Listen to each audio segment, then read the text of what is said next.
Olá pessoal, eu sou o Marcelo Spalding, esse é o canal Formação de Escritores e hoje nós vamos falar um pouquinho sobre como escrever mini contos. São algumas dicas rápidas, práticas para quem quer começar a escrever mini contos ou já escreve mini contos e nunca parou para pensar um pouquinho sobre este gênero. Bom, primeiramente, por que escrever, praticar mini contos? Os mini contos são muito úteis para treinar a concisão. Afinal de contas, mini-conto é um texto curto. Muitas vezes as pessoas perguntam, Marcelo, quantas linhas tem um mini-conto? Quantas palavras tem um mini-conto? Não existe uma definição rigorosa, não é assim que se define gêneros, né? Mas muitos concursos trabalham com 300 palavras. Eu gosto de falar em 5 linhas. Agora, o importante é que o mini-conto ele vai ser apenas o essencial. Se o essencial da história cabe em 2 linhas, o mini-conto vai ter 2 linhas. Se o essencial daquela história precisa de 6, 7 linhas, ele vai ter 6, 7 linhas. Claro que se o texto começar a se expandir e vai chegar a 20, 30, 40 linhas, aí nós estamos falando de um conto. Mas, enfim, o mini conto ele vai treinar a concisão, porque a concisão é a primeira característica do mini conto. O subtexto, aquilo que fica nas entrelinhas, aquilo que não fica explícito, não tem como se escrever um mini conto sem a participação do leitor, sem deixar muito do que a gente quer no subtexto. Então, o mini conto também é muito importante para treinar o subtexto. O trabalho com o texto, a releitura, a edição, a escrita, a reescrita. Muitas pessoas gostam de escrever, mas não gostam de reler seu texto, de mudar o seu texto, de revisar o seu texto. E como o miniconto é um texto curtinho, as pessoas têm mais paciência e fazem mais isso. É mais comum a pessoa escrever 2, 3 versões do texto, mudar uma frase, trocar uma palavra. Então, o miniconto também permite esse retrabalho com o texto, que é algo muito importante para quem quer ser um escritor. Os elementos de pontuação, cada vírgula, cada ponto e vírgula, cada troca de parágrafo no miniconto vai fazer diferença, vai ser essencial. Nisso o miniconto se aproxima da poesia. A intertextualidade, porque o miniconto pode dialogar e até deve com outras artes, com outros personagens, com outras obras. Isso permite que o miniconto economize muito no seu tamanho. Quando eu coloco o título do miniconto Peter Pan, eu já trago muitos significados, muitos elementos para dentro do meu texto. Então, a intertextualidade é uma outra possibilidade para se exercitar o miniconto. A importância do título, muitas vezes nós vemos minicontos sem título, aqui nós vamos ver um miniconto maravilhoso da Cíntia Moscovitch sem título, mas o título para um texto tão curto ele é fundamental, porque ele pode ser a chave de interpretação do leitor para o texto. Então o título no miniconto ele tem um papel muito importante e vale a pena para o autor iniciante, para o escritor, treinar a produção de títulos a partir do miniconto. O que o miniconto não vai nos ajudar enquanto autores? No miniconto não tem espaço para construção e desenvolvimento de cenas, algo tão importante para a escrita de narrativas. Mas a estética do miniconto não é a estética da cena. Então não vai nos ajudar a construir e desenvolver cenas. Também não vai permitir que a gente explore os detalhes de uma descrição, de um cenário, de um espaço. O miniconto, como eu disse, é aquilo que é essencial. Então ele não vai permitir que a gente explore os detalhes. E o miniconto não vai ter aquele grande finale. Nós podemos ter um final surpreendente, nós podemos ter um final que vai surpreender, que vai emocionar, que vai divertir o leitor, mas esse grande finale ele não vai acontecer, porque o grande finale é construído aos poucos no texto. Precisa de um certo espaço, de um certo número de páginas, de linhas, para ver o grande finale. Então, o miniconto não se caracteriza exatamente por grande finales.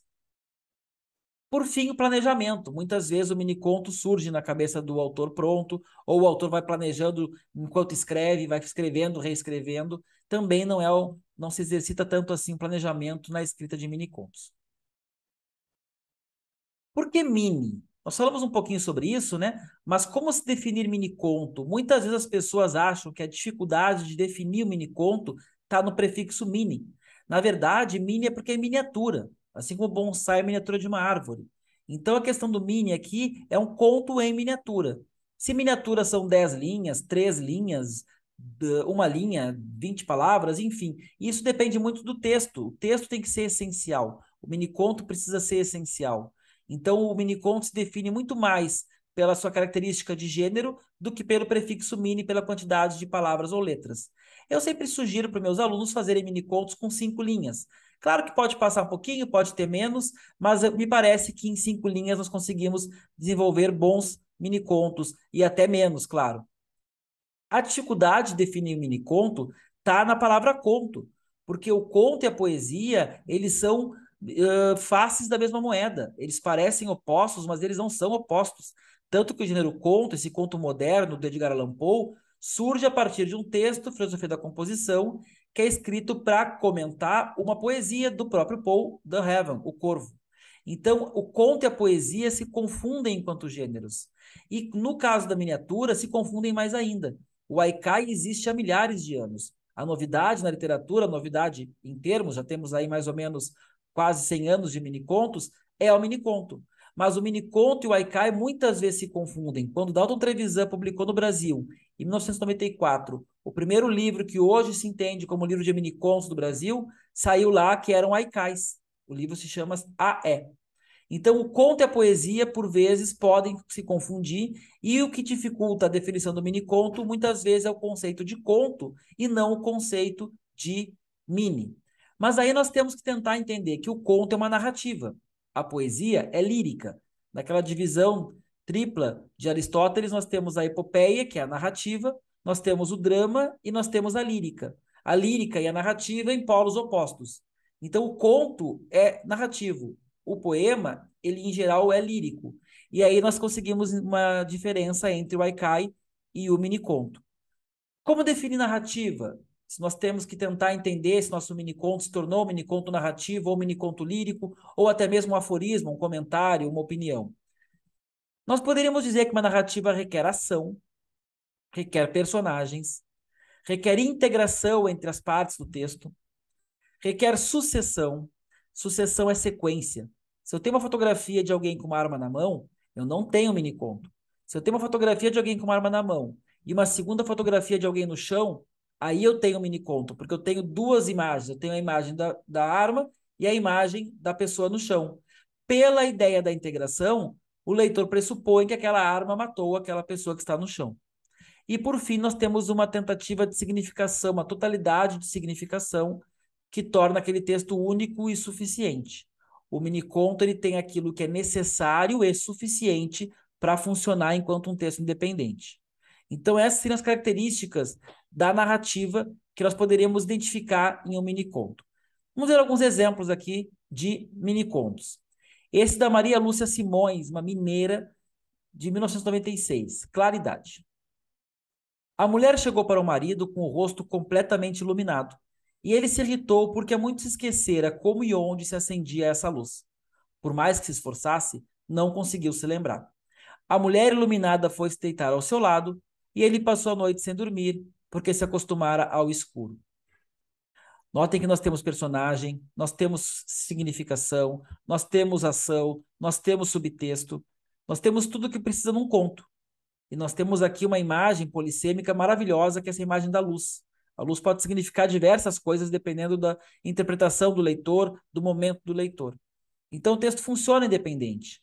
Ah, mas ele não conta uma história completa, eu não sei quem é essa mulher, não sei o que aconteceu depois, não sei quem é esse homem, quem é esse marido, não tem problema. Na verdade, gente, o conto não conta uma história.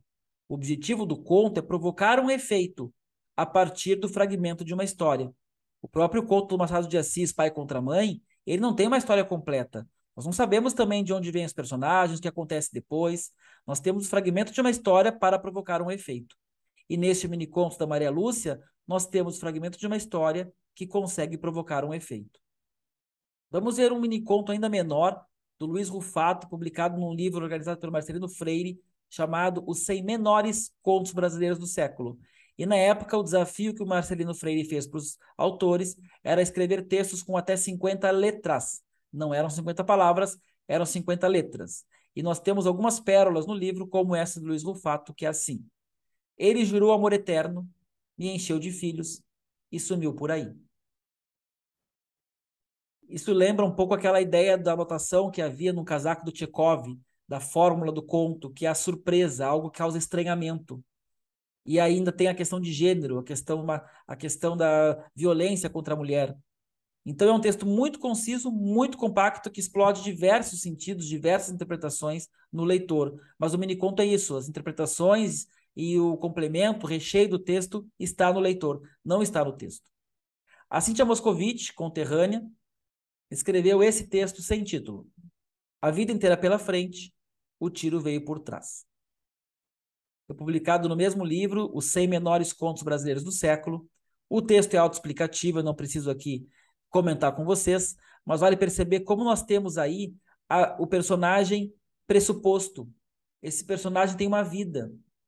Então, o personagem que num conto ele estaria lá não, talvez não com nome, mas como uma entidade, aqui ele está pressuposto, até o personagem está pressuposto. Mas há uma sequência. A vida pela frente, o tiro veio por trás. Essa sequência é fundamental para que haja uma narrativa e não apenas um flash, uma cena sem uma sucessão. Para fechar, o que o miniconto, nós temos que ter cuidado para o miniconto não se tornar? Muitas vezes nosso miniconto acaba se tornando um poema, um texto lírico, um texto interior. A narrativa é exterior, a lírica é interior. Amor é fogo que arde sem se ver, ferida que dói não se sente. Nós não temos aí um personagem, não temos aí uma ação, nós temos uma reflexão interior que cria a lírica, que torna a lírica. Então é importante perceber se nosso texto é narrativo ou é um texto lírico, um poema. E não tem nada de mal, é claro, em se fazer um poema curto. Poemas curtos existem há diversos anos, há milhares de anos, mas aí não seria um miniconto nessa definição. Virar uma cena. Muitas vezes o miniconto funciona, é muito bom, mas ele é uma cena de algo maior. Ele é um trecho de algo maior. Isso pode acontecer com o conto também.